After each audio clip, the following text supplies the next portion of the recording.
বিসমিল্লাহির রহমানির রহিম। উচ্চ মাধ্যমিক দ্বাদশ শ্রেণীর সুপ্রিয় শিক্ষার্থীবৃন্দ, যারা এবছর 2021 সালের পরীক্ষার্থীও বটে, তোমরা যে যেখান থেকে আজকের এই অনলাইন ক্লাসটা দেখছো, তোমাদের সবাইকে স্বাগতম জানাচ্ছি এবং শুভেচ্ছা জানাচ্ছি। প্রিয় শিক্ষার্থীবৃন্দ, আমি আশা করছি যে তোমরা তোমাদের পরিবার পরিজন নিয়ে সবাই ভালো আছো এবং সুস্থ আছো। বর্তমান আমাদের সামনে অনেক কিছুই অস্পষ্ট, আমরা অনেক অস্পষ্টতার মধ্যে দিয়ে যাচ্ছি।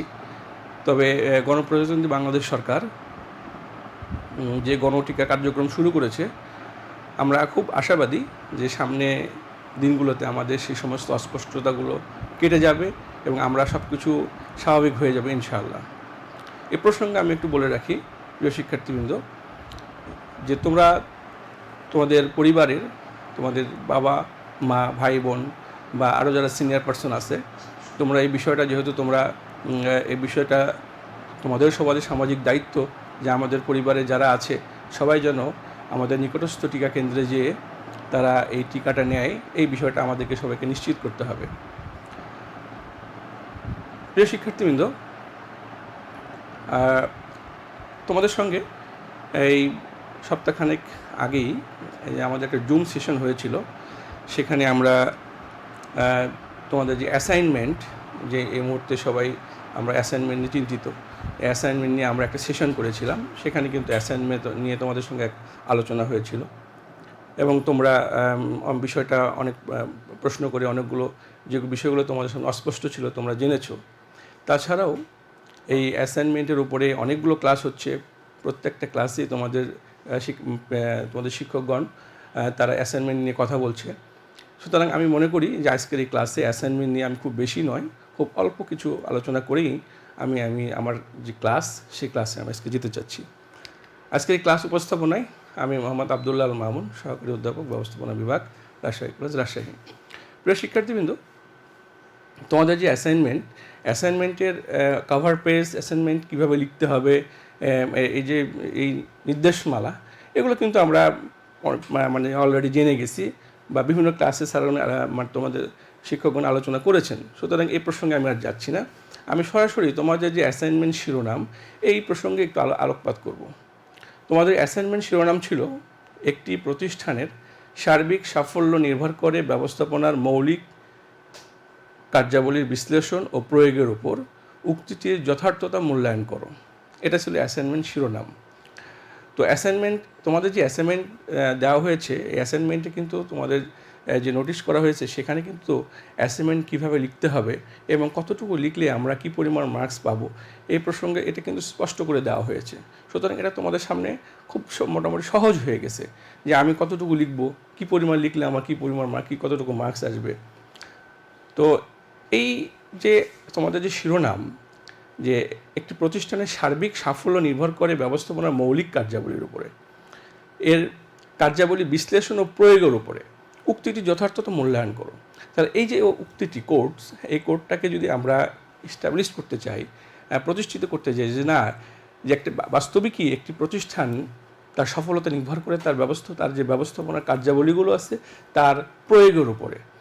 তো আমাকে যেটা করতে হবে, এই যথার্থতা আমাকে তুলে ধরতে গেলে যেটা করতে হবে, আমাকে কিন্তু ধারাবাহিকভাবে আস্তে আস্তে করে কিন্তু আমাকে সেই আলোচনার গভীরে যেতে হবে এবং চূড়ান্ত পর্যায়ে যেয়ে আমাকে কিন্তু এটা প্রুফ করতে হবে যে না, এটাই হচ্ছে যে একটা প্রতিষ্ঠানের তার ব্যবস্থাপনা, তার যে মৌলিক কার্যাবলী, সেই প্রতিষ্ঠান যদি সেই মৌলিক কার্যাবলী সুসম্পন্ন করতে পারে, তবে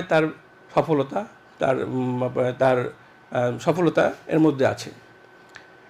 তো ব্যবস্থাপনার তোমরা এই যে অ্যাসাইনমেন্টটা লিখবা, তোমরা এই অ্যাসাইনমেন্টটা লিখতে যেয়ে তোমাকে এর একটা ভূমিকা থাকবে এবং একটা উপসংহার থাকবে। তো ভূমিকায় তুমি ব্যবস্থাপনার যে ধারণা, সেই ধারণাগুলো আসবে, অর্থাৎ ব্যবস্থাপনা কীভাবে আজকের এই আধুনিক ব্যবস্থাপনা আমরা পেয়েছি, এর ধারাবাহিকতা তোমাকে আলোকপাত করতে হবে এবং ব্যবস্থাপনার এই ভূমিকার পরেই যেটা আসবে ব্যবস্থাপনার গুরুত্ব। আসলে ব্যবস্থাপনা কতটা গুরুত্ব, এই আজকের যে ব্যবস্থাপনা অবশ্যই আমাদের এই আজকের যে চলমান ব্যবস্থাপনা আমরা দেখি, এই ব্যবস্থাপনাটা একদিনে হয়নি। অর্থাৎ সময়ের পরিক্রমায় আস্তে আস্তে কিন্তু আমরা এই ব্যবস্থাপনাটা পেয়েছি বিভিন্ন গবেষণার মাধ্যমে। তো এই ব্যবস্থাপনার আসলে এর প্রয়োজনটা কি প্রতিষ্ঠানের জন্য? একটা প্রতিষ্ঠান সে কেন ব্যবস্থাপনাকে গুরুত্ব দিবে? তো এটার জন্য আমাকে ব্যবস্থাপনার গুরুত্ব আলোকপাত করতে হবে, এবং এই গুরুত্বের মধ্যে দিয়ে আসবে যে এই প্রতিষ্ঠানের জন্য ব্যবস্থাপনা কতটা গুরুত্বপূর্ণ, এটা আমাকে বলতে হবে। এরপরে আমাকে যেতে হবে ব্যবস্থাপনার যে কার্যাবলী, সেই কার্যাবলীর দুইটা অংশ আমরা জানি, একটা হচ্ছে মৌলিক আর একটা হচ্ছে গৌণ। এবং মৌলিক কার্যাবলীর মধ্যে আমরা জানি 7টি কার্যাবলী, বিভিন্ন বইতে তোমরা 5টি কার্যাবলী পাবে, অর্থাৎ এই 5টিকেই ভেঙে 7টি করা হয়েছে। হ্যাঁ, 5টি নয়, 7টি কার্যাবলী আমরা লিখব। এই 7টি কার্যাবলী আমরা পয়েন্ট আকারেও লিখতে পারি, এবং এই 7টি কার্যাবলীর বর্ণনা থাকতে হবে। অর্থাৎ এই 7টি কার্যাবলীর ভিতরে যে আমি ব্যাখ্যা দিব, সেই ব্যাখ্যাটা মানে এটা ব্যাখ্যাটা হওয়া উচিত কিছুটা মানে সৃজনশীল, অর্থাৎ আমার মতো করে আমি কিছুটা ব্যাখ্যাটা দেওয়ার চেষ্টা করব। এবং এই কার্যাবলীর যে গৌণ কার্যাবলীগুলো আছে সেগুলো না লিখলেও চলবে, তারপরও তুমি সেটা আলোকপাত করতে পারো। এবং সার্বিকভাবে এই আলোচনার শেষে যে তোমাকে এই উপসংহার টানতে হবে, উপসংহারটা অত্যন্ত মানে এখানে উপসংহারটা কিন্তু মানে উপরে আলোচনার যে জিস্ট, এটা কিন্তু উপসংহারে নিয়ে আসতে হবে। অর্থাৎ আমি যে এতক্ষণ আলোচনা করলাম, অর্থাৎ ব্যবস্থাপনার ধারণা দিলাম, ব্যবস্থাপনা কেন একটা প্রতিষ্ঠানের জন্য গুরুত্বপূর্ণ সেটা আমি আলোচনা করলাম, এবং ব্যবস্থাপনার যে কার্যাবলী, কী কী কাজ আমরা করি, কী কী কাজ করি, আমরা পরিকল্পনা করি, আমরা সংগঠন করি, আমরা কর্মী সংস্থান করি, আমরা প্রেষণাদান করি, আমরা নির্দেশনা দান করি, সমন্বয় করি, নিয়ন্ত্রণ করি। অর্থাৎ এই 7টি কাজ, এই 7টি কাজ চমৎকার করে আমরা আলোচনা করে এখন আমাকে উপসংহারে সেটা আনতে হবে যে ব্যবস্থাপনা, এই যে কথাটা আমরা শিরোনামে ছিল যে এটা প্রয়োগের উপর নির্ভরশীল ব্যবস্থাপনার মৌলিক কার্যাবলীর তার সাফল্য, প্রতিষ্ঠানের সাফল্য, এটা আমাকে উপসংহারে যে আমাকে সামারি টানতে হবে এভাবে যে যেহেতু একটা প্রতিষ্ঠানের এই যে কার্যাবলীগুলো, এই কার্যাবলীগুলো আবশ্যিক, অর্থাৎ এর কোনো একটি ব্যত্যয় ঘটলে প্রতিষ্ঠান তার সফলতা, যার উদ্দেশ্য, তার লক্ষ্য অর্জনে ব্যর্থ হয়। অর্থাৎ এই একটা প্রতিষ্ঠানের যে 7টি কার্যাবলী, এর প্রত্যেকটা অত্যন্ত গুরুত্বপূর্ণ, একটির সঙ্গে আরেকটি সামঞ্জস্যপূর্ণ। কোনো একটি কার্যাবলী যদি কোথাও যদি একটি বিচ্যুতি ঘটে, তার প্রতিষ্ঠানের সার্বিক লক্ষ্য অর্জনই ব্যর্থ হয়। এবং তদুপরি একটা প্রতিষ্ঠানে যদি সার্বিকভাবে তার লক্ষ্য অর্জন করতে চায়, সেক্ষেত্রেও তার যে 7টি কার্যাবলী আছে, এই 7টি কার্যাবলীর প্রত্যেকটি কার্যাবলীকেই সুস্পষ্টভাবে এটাকে প্রতিষ্ঠানে প্রয়োগ করতে হবে, এবং এই প্রয়োগের উপরই প্রতিষ্ঠানের সফলতা নির্ভর করে। ঠিক এইভাবে তোমরা একটা উপসংহার টেনে তোমরা এই মানে এই অ্যাসাইনমেন্টটা শেষ করবে আর কি। তো এইটুকুই, আমি যেহেতু এই ব্যাপারে তোমাদের সঙ্গে আরেকটা সেশন হয়েছিল, যার দরুন আমি আর এই ব্যাপারে আর খুব বেশি সময় নিচ্ছি না, আমি চলে যাচ্ছি আজকের এই নেক্সট যে আলোচনা আমি সেটা করতে চাচ্ছি সেখানে যাচ্ছি। তো প্রিয় শিক্ষার্থীবৃন্দ, আমি এই প্রসঙ্গে বলি, যেহেতু তোমাদের অলরেডি তোমাদের ফর্ম পূরণের নোটিশ পেয়ে গেছো, এবং আমরা খুব শীঘ্রই হয়তো যে কথাটা আগেও বললাম যে আমাদের সামনে দৃশ্যমান হবে আমাদের সামনের বিষয়গুলো। সো আমি মনে করি তোমাদের এখন থেকেই তোমাদের প্রস্তুতি চূড়ান্তভাবে আগানো দরকার। তো আমাদের যেহেতু আলোচনা করেছি, রিভিশন হয়েছে, এই জন্য আমি কিছু প্রত্যেকটা অধ্যায়ের কিছু কোর বিষয়গুলো নিয়ে আমি কথা বলতে চাচ্ছি। ব্যবস্থাপনার ধারণা, তোমাদের যে প্রথম অধ্যায়, মৌলিক যে প্রথম যে একদম যে অধ্যায়টা আছে, এই অধ্যায়ে যে বিষয়গুলো তোমরা এখন মানে বেশি মনোযোগ দিবে, সেটা হলো, দেখো তোমরা লিখেছি ব্যবস্থাপনা শাস্ত্রের উন্নয়নে যে সকল মনীষীগণ অবদান রেখেছেন। অর্থাৎ প্রথম যে অধ্যায়টা আছে সেখানে কিন্তু ইন্ট্রোডাক্টরি যে চ্যাপ্টার, সেখানে কিন্তু ব্যবস্থাপনা একদম প্রাথমিক আলোচনা করা হয়েছে। ব্যবস্থাপনা কীভাবে আসলো, ব্যবস্থাপনা এই যে বর্তমান যে অবস্থান, এই প্রসঙ্গে এই অবস্থানে আসতে যে কোন কোন মনীষীগণ অবদান রেখেছেন, প্রাচীনকালে, মধ্যযুগে এবং বর্তমান শিল্প পরবর্তী যুগে যে মনীষীগণ অবদান রেখেছেন, তাদের আলোচনা এই অধ্যায়ে আছে। তোমরা এই অধ্যায় যখন তোমরা পড়বে, সুতরাং এই সমস্ত মনীষীগণদের নাম এবং তাদের অবদান এবং তাদের রচিত বই, অর্থাৎ গবেষণাকর্ম, যে গবেষণার মধ্য দিয়ে তারা এই ব্যবস্থাপনা উন্নয়নে সহযোগিতা করেছে, সেই গবেষণা কর্ম, অর্থাৎ তার বইয়ের নাম, তার জন্ম, তার অবস্থান, এই বিষয়গুলো তোমরা খুব গুরুত্ব দিবে। এটা তোমাদের মাল্টিপল চয়েস কোয়েশ্চেনের জন্য গুরুত্বপূর্ণ। এছাড়াও তোমাদের যে উচ্চ মাধ্যমিক পরবর্তী যে তোমাদের অ্যাডমিশন, তার জন্য কিন্তু এটা অত্যন্ত গুরুত্বপূর্ণ। সো আমি বলবো যে প্রথম অধ্যায়ে ব্যবস্থাপনার যে যে মানে যে আলোচনাগুলো হয়েছে সেই আলোচনা তোমরা অত্যন্ত গুরুত্ব দিবে। পাশাপাশি তাদের যে প্রবর্তিত তত্ত্ব, অর্থাৎ বিভিন্ন মনীষীগণ যে ব্যবস্থাপনার বিভিন্ন তত্ত্ব দিয়েছেন, কী তত্ত্ব দিয়েছেন সেই তত্ত্বগুলো আমাদেরকে জানতে হবে। অর্থাৎ মানে বিভিন্ন মনীষীগণ যেমন উইলিয়াম ও জেড তত্ত্ব, আমরা দেখেছি হার্টসবার্গ দিয়েছে two factor theory, Abraham Maslow দিয়েছে মোটিভেশন থিওরি। এরকম আট যেরকম থিওরিগুলো আছে, এই থিওরিগুলো কে কোন থিওরি দিয়েছে এটা আমাকে খুব জানতে হবে। এবং এই অধ্যায়টা আসলে অত্যন্ত মানে গুরুত্বপূর্ণ, মাল্টিপল চয়েস কোয়েশ্চেন, এবং তোমাদের যে পরবর্তীতে তোমাদের যে অ্যাডমিশন তার জন্য অত্যন্ত গুরুত্বপূর্ণ। এই অধ্যায়ে আরেকটি বিষয় যে তোমাদের আরেকটা প্রশ্ন আমরা প্রায় এটা আসে, বিশেষ করে সিকিউ অংশে এটা চলে আসে যে ব্যবস্থাপনা কি একটি পেশা এবং ব্যবস্থাপনা সার্বজনীনতা বলতে কী বুঝো। এই দুইটা প্রশ্ন কিন্তু মানে আমাদের এই অধ্যায় থেকে সিকিউ পার্টে প্রায় আসে।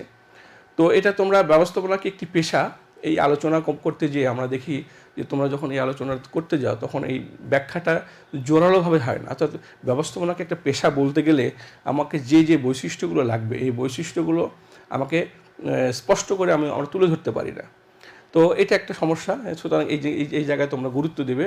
ব্যবস্থাপনাকে পেশা হতে গেলে, অর্থাৎ যে কোনো একটা পেশা, আমি কাউকে পেশা হিসেবে স্বীকৃতি দিতে গেলে তাহলে তার কী কী বৈশিষ্ট্য দরকার, সেই বৈশিষ্ট্যগুলো ব্যবস্থাপনার মধ্যে আছে কি না, সেইটা যদি আমি প্রমাণ করতে পারি তবে বলতে পারবো যে ব্যবস্থাপনা একটি পেশা।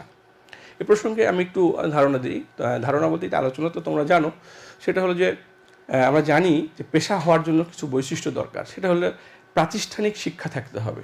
অর্থাৎ কোনো বিষয়কে কোনো কর্মকে আমরা যদি পেশা বলতে চাই, সেটার একটা প্রাতিষ্ঠানিক শিক্ষা থাকতে হবে। হ্যাঁ, আমরা জানি যে অনেক মানুষ অনেকভাবে জীবিকা নির্বাহ করে, অর্থাৎ বিভিন্ন ছোট ব্যবসা করছে, তারা অনেক রকমের তাদের কর্ম আছে, অনেকভাবে তারা জীবিকা নির্বাহ করে, কিন্তু সবগুলোকে আমরা কিন্তু পেশা বলি না। ঢালাওভাবে আমরা বলি পেশা, কিন্তু আসলে এগুলো পেশা নয়। পেশা আমরা কাকে বলবো? পেশা আমরা তাকেই বলবো যে বিষয়ে বিশেষায়িত জ্ঞানের প্রয়োজন আছে, অর্থাৎ সেই বিষয়টার উপরে তাকে স্পেশালি তাকে জ্ঞান অর্জন করতে হবে প্রাতিষ্ঠানিকভাবে। এটা কিন্তু অপ্রাতিষ্ঠানিকভাবে না, প্রাতিষ্ঠানিকভাবে। যেমন ডাক্তার, যেমন ইঞ্জিনিয়ার, যেমন উকিল, তারা কিন্তু তাদের যে পেশাগত জ্ঞান, এই জ্ঞানটা কিন্তু একটা প্রাতিষ্ঠানিক একটা প্রক্রিয়ার মধ্য দিয়ে তারা অর্জন করে, এবং একটা স্বীকৃতি থাকে, এটা থাকতে হবে।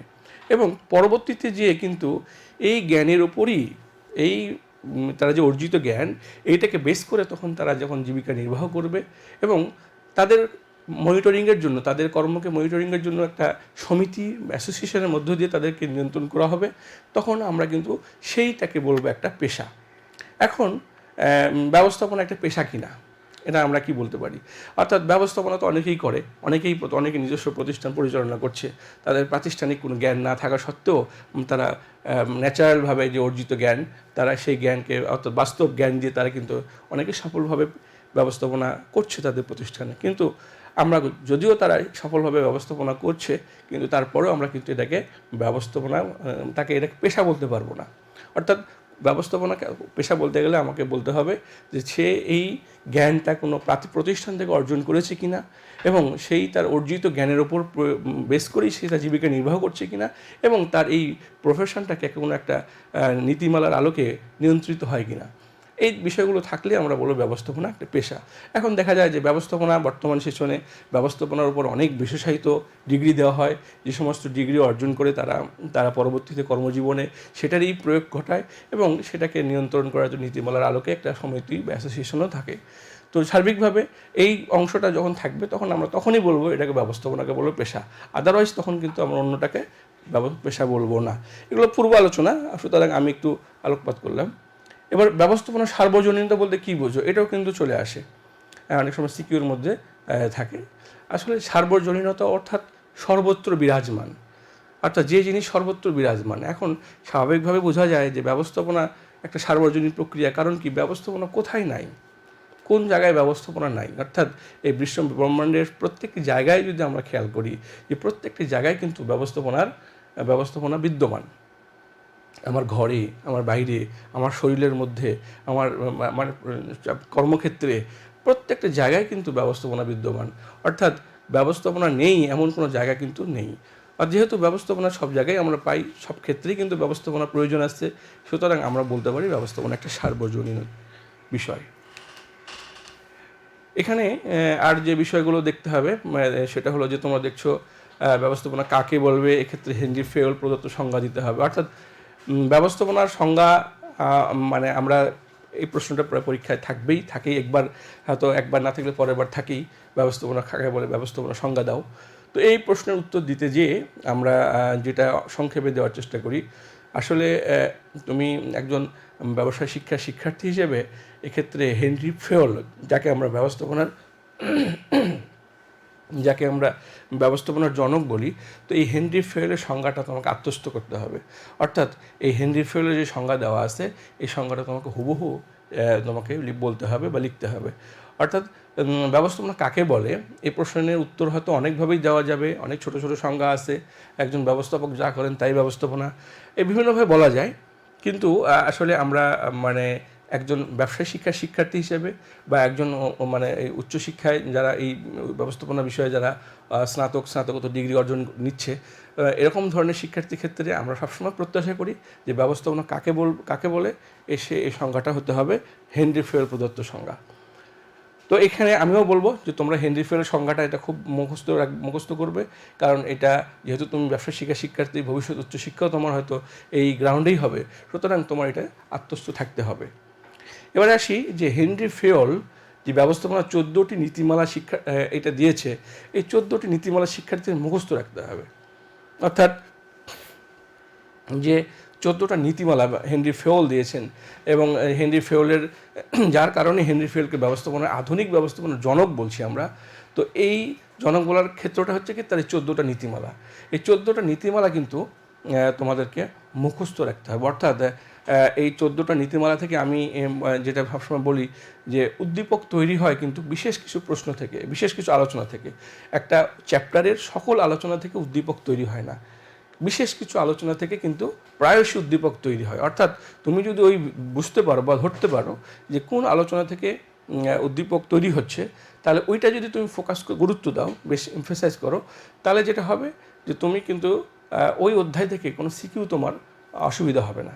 তা আমি বলবো এই অধ্যায় থেকে ম্যাক্সিমাম প্রায় ক্ষেত্রেই সিকিউ তৈরি হয় এই 14টা নীতিমালা থেকে।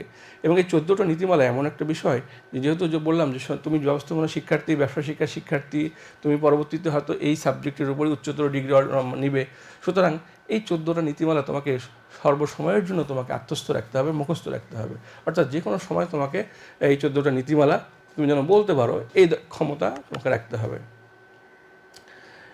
এরপরে আসি হেনরি ফেওল এবং এফ.ডব্লিউ. টেইলর প্রদত্ত সংজ্ঞা, তাদের গবেষণা প্রক্রিয়া। অর্থাৎ হেনরি ফেওল সে যে এই নীতিমালাটা নিয়ে আসছে, তো হেনরি ফেওল সে এই নীতিমালা তো আর সে মানে হঠাৎ করে নিয়ে আসেনি, সে একটা গবেষণা প্রক্রিয়ার মধ্য দিয়ে কিন্তু এই নীতিমালা প্রতিষ্ঠিত করছে।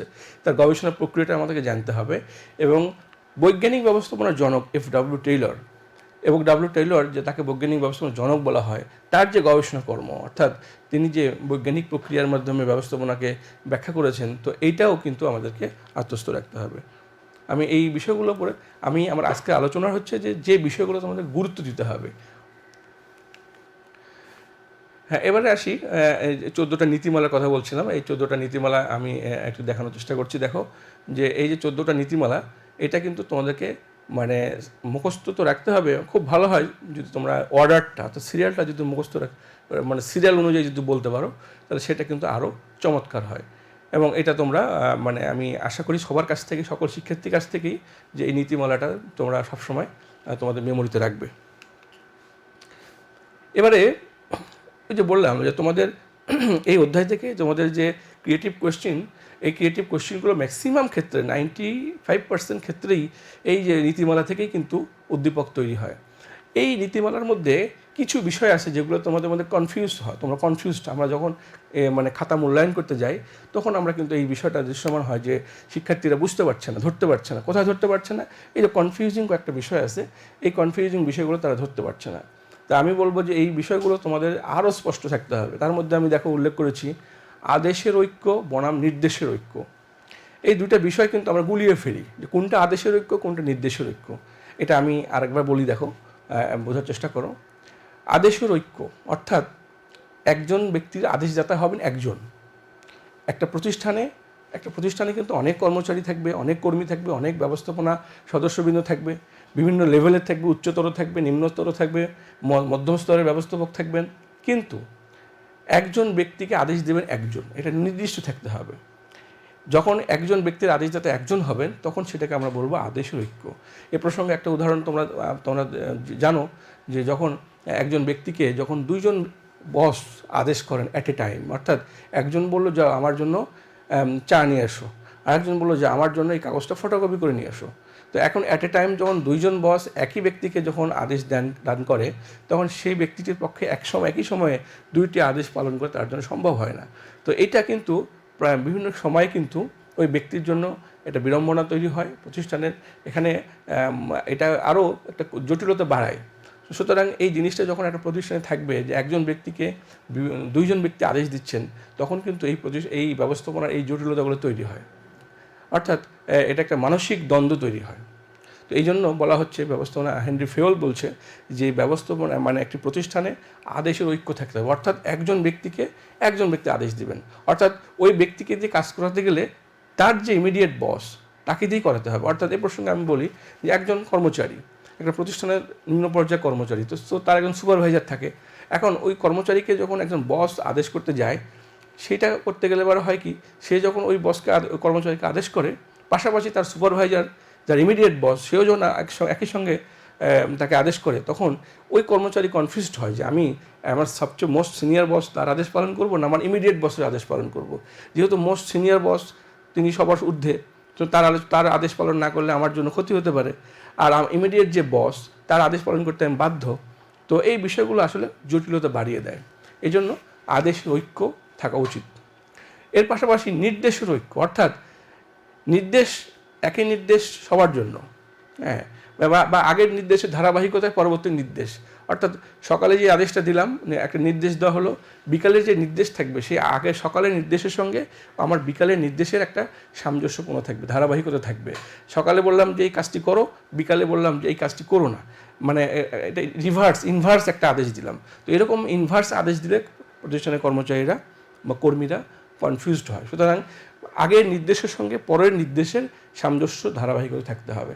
এই যে একটা আদেশের ঐক্য একটা নির্দেশের ঐক্য দুটো কিন্তু দুই জিনিস, সুতরাং এই জায়গায় কিন্তু আমরা কনফিউজড হয়ে যাই। 2 নম্বর, ক্ষমতা ও দায়িত্বের ভারসাম্য নীতি।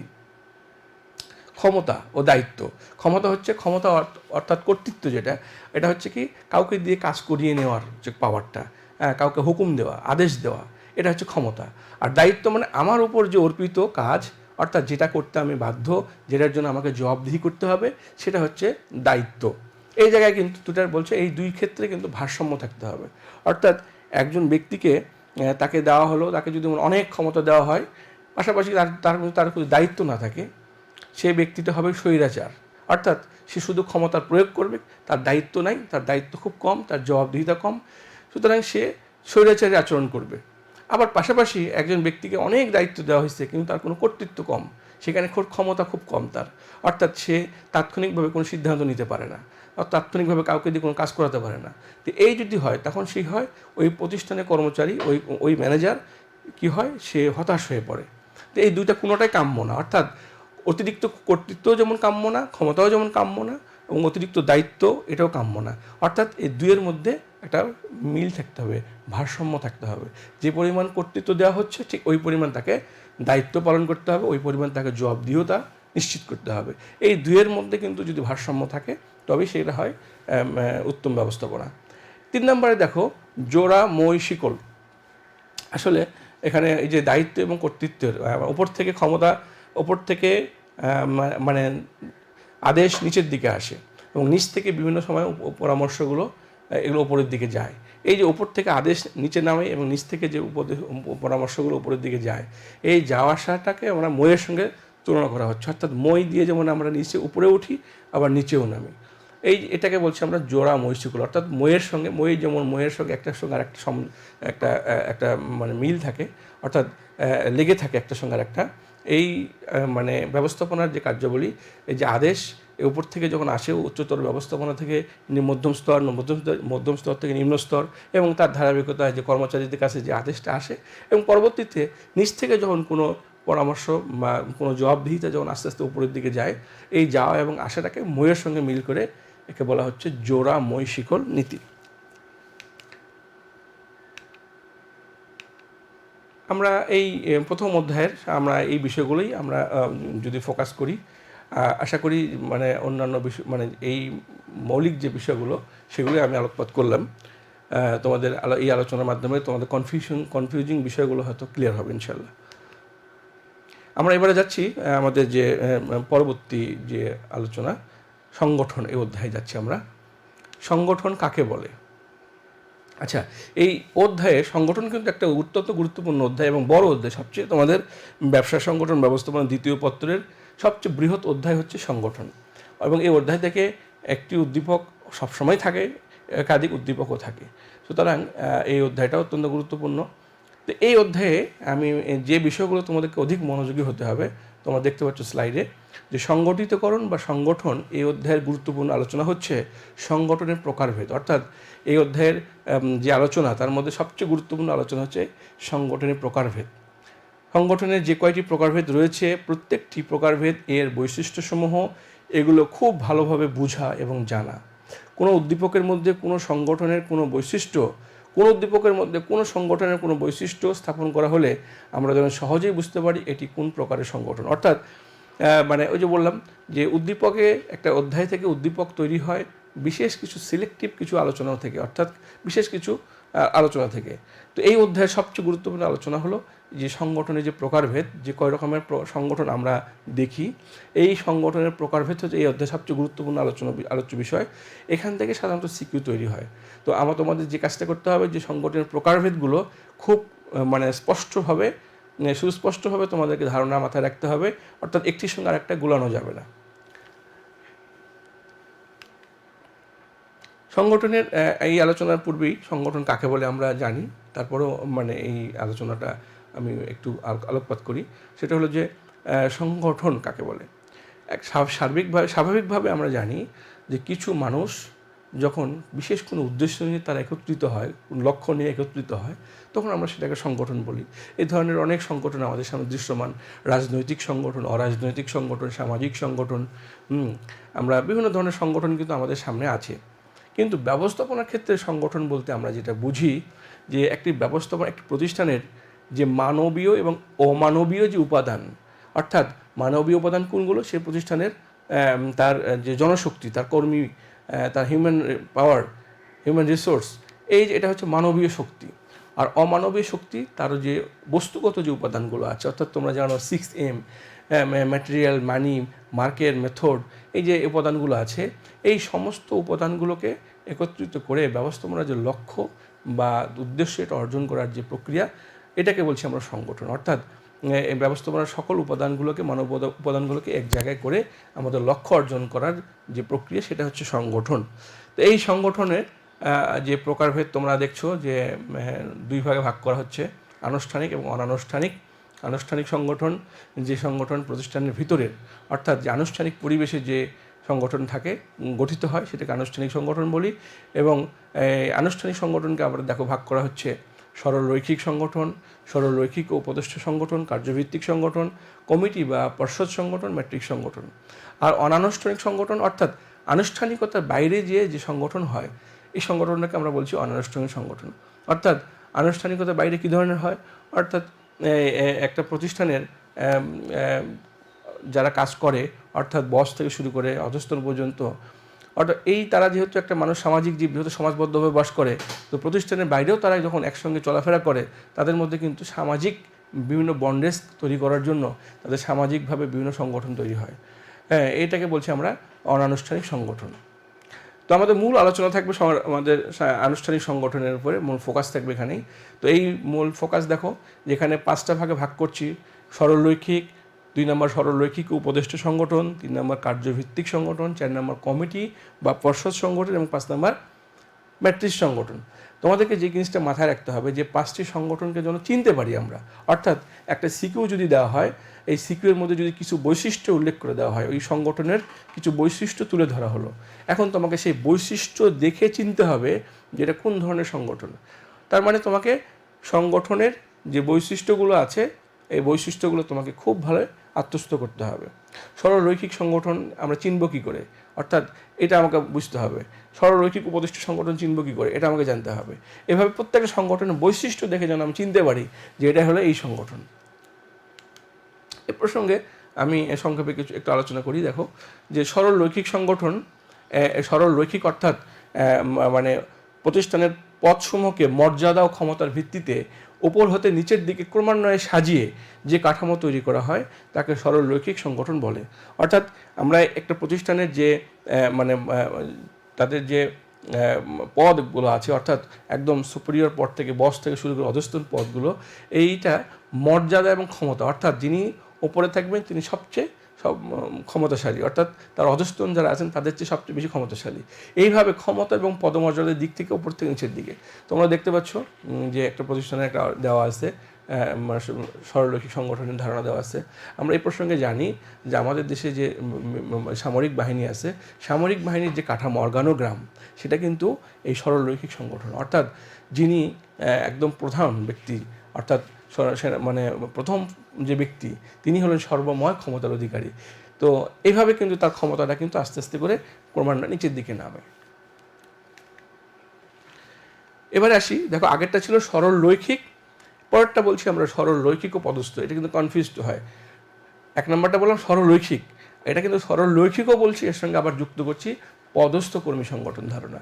এই বৈশিষ্ট্যগুলো আমাকে এখান থেকে এর বৈশিষ্ট্যগুলো খুব ভালো করে লক্ষ্য করতে হবে।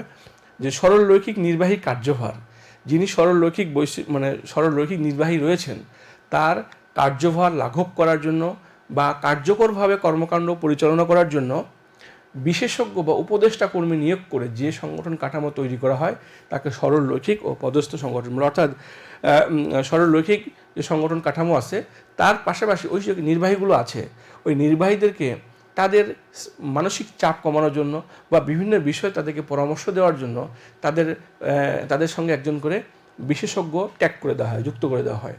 এই ধরনের কাঠামো যখন আমরা যে প্রতিষ্ঠানে দেখব তখন সেটাকে বলবো আমরা সরলরৈখিক ও পদস্থ কর্মী সংগঠন। অর্থাৎ যিনি বস আছেন, যিনি বস আছেন, বসকে আবার সহযোগিতা করার জন্য কিছু উপদেষ্টা প্যানেল আছেন। অর্থাৎ এই উপদেষ্টারা বিভিন্ন ধরনের টেকনিক্যাল বিষয়ে তারা কিন্তু ওই বসকে বা নির্বাহীকে পরামর্শ দিয়ে থাকেন। তো এই ধরনের কাঠামো যখন আমরা দেখব তখন সেটাকে আমরা বলবো সরলরৈখিক ও পদস্থ কর্মী সংগঠন। এবারে আসি কার্যভিত্তিক সংগঠন, অর্থাৎ কাজের প্রকৃতি, এখানে কাজটাই ফোকাস। এখানে কিন্তু নির্বাহী ক্ষমতা মূল বিষয় না, এখানে হলো কাজ হচ্ছে মূল বিষয়। অর্থাৎ যে একটা প্রতিষ্ঠানে বিভিন্ন রকমের কাজ থাকে, হ্যাঁ, বিভিন্ন রকমের কাজের সমন্বয় কিন্তু একটা প্রতিষ্ঠান। তো এই কাজকে ভাগ করে কাজের ধরন এবং কাজের গুরুত্ব এবং সেই গুরুত্ব এবং ধরনকে বেসিস করে ভিত্তি করে যখন প্রতিষ্ঠানের বিভিন্ন বিভাগ সৃষ্টি করা হয় এবং এই বিভাগের দায়িত্ব ও কর্তৃত্ব কাকে দেওয়া হয়, একজন বিশেষজ্ঞ কর্মীর উপর ন্যস্ত করা হয়, তখন সেই সংগঠন কাঠামোকে আমরা বলি কার্যভিত্তিক। অর্থাৎ এখানে কাজটাই মূল ফোকাস। যিনি যে বিষয়ে এক্সপার্ট তাকে সেই বিষয়ে, একজন মার্কেটিং বিষয়ে এক্সপার্ট তাকে মার্কেটিংয়ের দায়িত্ব দেওয়া হলো, একজন প্রোডাকশন কোয়ালিটি ম্যানেজমেন্টের ব্যাপারে এক্সপার্ট তাকে কোয়ালিটি কন্ট্রোল বিভাগে দায়িত্ব দেওয়া হলো, একজন অ্যাকাউন্টিংয়ের মানে এক্সপার্ট তাকে অ্যাকাউন্টিংয়ের দায়িত্ব দেওয়া হলো। এভাবে দেখো যখন এভাবে ভাগ করে দেওয়া হয় তখন ওই সংগঠনকে বলছি আমরা কার্যভিত্তিক সংগঠন। তোমরা দেখতে পাচ্ছ যে সেলস মার্কেটিং এই বিভাগের দায়িত্ব আছে, এটা একটা আলাদা বিভাগ, এখানে একজন বিশেষজ্ঞকে দায়িত্ব দেওয়া আছে। প্রোডাকশন, এখানে একজন বিশেষজ্ঞ দায়িত্ব দেওয়া আছে। Human resource, finance, research and development, purchasing, অর্থাৎ প্রতিষ্ঠানের যাবতীয় যে কাজগুলো আছে প্রত্যেকটা কাজকে তাদের ধরন অনুযায়ী ভাগ করে এক একজন বিশেষজ্ঞকে দায়িত্ব দেওয়া হয়। এরপরে আসি আমরা কমিটি সংগঠন। কমিটি কাকে বলে? অর্থাৎ একাধিক ব্যক্তি নিয়ে গঠিত একটি সংগঠন যার উপর কোনো বিশেষ কোনো সমস্যা সমাধানের জন্য বা কোনো প্রশাসনিক দায়িত্ব বা কোনো বিশেষ কাজের ভার দেওয়া হয়। অর্থাৎ তাৎক্ষণিকভাবে কোনো বিশেষ কাজ, কোনো বিশেষ সমস্যা, কোনো কাজ নির্বাহ করার জন্য দুই বা ততোধিক ব্যক্তিকে, একাধিক ব্যক্তিকে, অর্থাৎ একের অধিক ব্যক্তিকে সমন্বয়ে যখন কোনো কাজ করা হয় তখন সেটাকে বলি আমরা কমিটি সংগঠন। তোমরা এই বিষয়টার সঙ্গে খুব ভালোভাবে তোমরা অবগত আছো যে তোমাদের যে কলেজের যে কার্যক্রমগুলো চলে, অর্থাৎ তোমাদের ভর্তি, তোমাদের ফর্ম পূরণ, তোমাদের পরীক্ষা, এগুলো দেখবে তোমাদের একটা কমিটির মাধ্যমে চলে। অর্থাৎ এই কমিটি কারা সদস্য হন? এই কমিটি তোমাদের শ্রদ্ধেয় শিক্ষক মণ্ডলীগণ, একের অধিক শিক্ষক মণ্ডলী দিয়ে কিন্তু একটা কমিটি করা হয়। অধ্যক্ষ মহোদয় এই কমিটি গঠন করে দেন এবং এই কমিটির মাধ্যমে কিন্তু ওই কাজটি নির্বাহ করা হয়। তো এই ধরনের সংগঠন কাঠামোকে আমরা বলছি কমিটি সংগঠন। এবং ফাইনালি আধুনিকতম যে সংগঠন কাঠামো সেটা হচ্ছে কি ম্যাট্রিক্স সংগঠন। তোমরা জানো যে মানে কার্যভিত্তিক এবং প্রকল্প বা দ্রব্যভিত্তিক সংগঠনের সমন্বয়। আমরা কার্যভিত্তিক সংগঠন কিন্তু আমরা আগে দেখেছি, অর্থাৎ কাজের ধরন এবং ওই কাজের দক্ষতার উপর বেসিস করে এইখানে কিন্তু বিভাগগুলো তৈরি করা হয়। আর দ্রব্যভিত্তিক সংগঠন অর্থাৎ বিভিন্ন একটা প্রতিষ্ঠানের যে বিভিন্ন ধরনের মানে তার যে প্রোডাকশান, তার এই দুটাকে সমন্বয় করে, অর্থাৎ প্রোডাকশান বা প্রজেক্ট বলতে পারি, আমরা প্রকল্প বলতে পারি। অর্থাৎ একটা প্রতিষ্ঠানের যে বিভিন্ন রকমের কার্যাবলী আছে, তার বিভিন্ন রকম প্রজেক্ট আছে, তো বিভিন্ন প্রজেক্ট এবং পাশাপাশি আবার কার্যভিত্তিক সংগঠন, এই দুইয়ের সমন্বয়। অর্থাৎ একজন ব্যক্তি যিনি মানে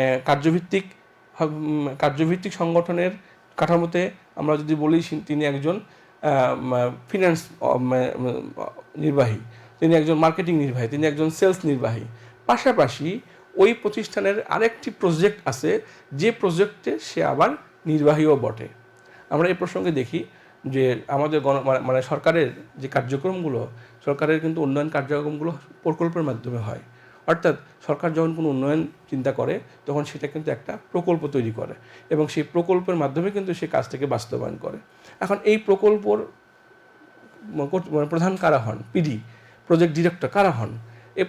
এই প্রকল্প প্রধানগুলো কিন্তু বিভিন্ন মন্ত্রণালয়ের যারা ঊর্ধ্বতন নির্বাহী থাকেন, অর্থাৎ মানে সচিব বা অতিরিক্ত সচিব বা জয়েন্ট সেক্রেটারি লেভেলের বা ডিএস লেভেলের যে কর্মকর্তাগুলো থাকেন, তারাই কিন্তু তাদের প্রশাসনিক দায়িত্ব পালন করেন। পাশাপাশি তাকে কিন্তু আবার এই সরকারের যে বিভিন্ন উন্নয়ন কার্যক্রম, এই উন্নয়ন কার্যক্রমের কোনো প্রজেক্টের তাকে আবার পিডি বানিয়ে দেওয়া হয়। অর্থাৎ একই ব্যক্তি যিনি কার্যভিত্তিক সংগঠনেও আছেন, আবার প্রকল্প বা দ্রব্যভিত্তিক সংগঠনেও কিন্তু আবার দায়িত্ব পালন করছেন।